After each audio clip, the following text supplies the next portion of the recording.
জুবিন গাৰ্গৰ ন্যায় প্ৰক্ৰিয়াটো আমি কৈ আছোঁ, একেটা কথাকে আমাক সুধি থাকে। আমি কৈছোঁ যে শ্বুট টু কিল, এইকেইটাক মাৰি দিব লাগে, কথা সিমানেই। আমি কৰি থকা কামটো যদি ইমান দিন নাই কৰা, আৰু সেইকাৰণেতো এটা মাৰিব কোনে? মইতো মাৰিবগৈ নোৱাৰোঁ। মাৰিলে চৰকাৰে মাৰিব লাগিব, মাৰি দিব লাগে, কথা সিমানেই। দুইটাকে মাৰি দিব লাগে। এই কি আছিলে এইটো, সিদ্ধাৰ্থ শৰ্মাকো মাৰি দিব লাগে, শ্যাম কানকো মাৰি দিব লাগে। আমি এইটো কৈয়ে আছোঁ প্ৰথম দিনাৰ পৰা। আমাৰ স্থিতি এটাই, শ্বুট টু কিল। আমি আজি সুখী। আমি ন্যায়িক ব্যৱস্থাটোৰ ওপৰত আমি আগৰ পৰাই কৈ আছোঁ। আমাৰ ন্যায়িক ব্যৱস্থাটোৰ ওপৰত ভৰসা আছে, আস্থা আছে। আৰু 3 মাহ মানে 4 মাহে হ'বলৈ হ'ল, বেছিদিন নাই 4 মাহ হ'বলৈ। এতিয়া আজি মুকলি হৈছে, ৰঘুদা আৰু বিকাশ ওলাব।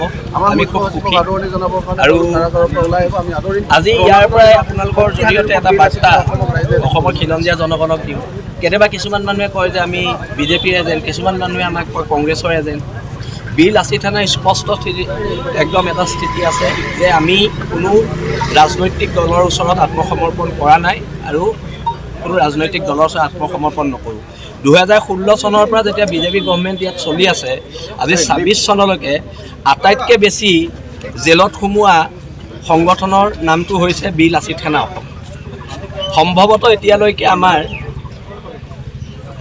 600ৰ ওপৰত সৈনিক জেলত সোমাইছে আৰু শেহতীয়াকৈ আমাৰ মুখ্য সচিব জেলত সোমাইছে, কিন্তু আপোচ কৰা নাই।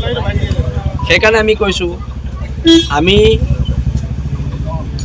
ভাৰত মাতা কি জয়ো নকওঁ, আমি জয় শ্ৰীৰামো নকওঁ, আমি জয় হিন্দু নকওঁ। আৰু ইয়াত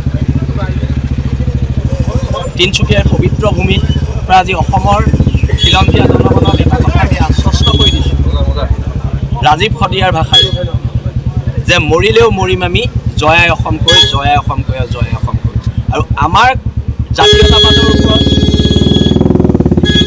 কাৰোবাৰ সন্দেহ থাকিব পাৰে, কাৰোবাৰ প্ৰশ্ন থাকিব পাৰে, কিন্তু সেই সন্দেহ, সেই প্ৰশ্নটো বিজেপি কংগ্ৰেছে আমাক কৰিব নালাগে।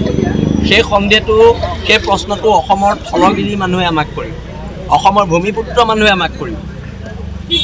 আৰু আজি এই জয়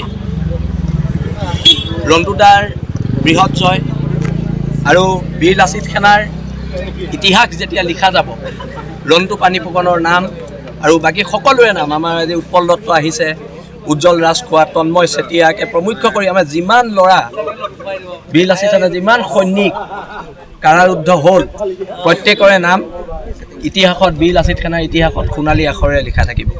আৰু পুনৰবাৰ আমি চৰকাৰক কৈ দিছোঁ, বীৰ লাচিত সেনা অসমৰ জেল দ্বিতীয় ঘৰ, আকৌ ভৰালে আকৌ সোমাম। এটা কোৱেশ্যন থাকি গ'ল, জুবিন গাৰ্গৰ সন্দৰ্ভত কি ক'ব? জুবিন গাৰ্গৰ ন্যায় প্ৰক্ৰিয়াটো আমি কৈ আছোঁ, একেটা কথাকে আমাক সুধি থাকে। আমি কৈছোঁ যে শ্বুট টু কিল, এইকেইটাক মাৰি দিব লাগে, কথা সিমানেই। আমি কৰি থকা কামটো যদি ইমান দিন নাই কৰা, আৰু সেইকাৰণেতো এটা মাৰিব কোনে? মইতো মাৰিবগৈ নোৱাৰোঁ। মাৰিলে চৰকাৰে মাৰিব লাগিব, মাৰি দিব লাগে, কথা সিমানেই। দুইটাকে মাৰি দিব লাগে। এই কি আছিলে এইটো, সিদ্ধাৰ্থ শৰ্মাকো মাৰি দিব লাগে, শ্যাম কানকো মাৰি দিব লাগে। আমি এইটো কৈয়ে আছোঁ প্ৰথম দিনাৰ পৰা। আমাৰ স্থিতি এটাই, শ্বুট টু কিল। আপুনি বিচৰা বাতৰি পাব কেৱল নিউজ 18 এপত। নিউজ 18 এপ ডাউনলোড কৰিবলৈ স্কেন কৰক এই QR কোড। গুগল প্লে ষ্টৰতো পাব এই নিউজ 18 এপ।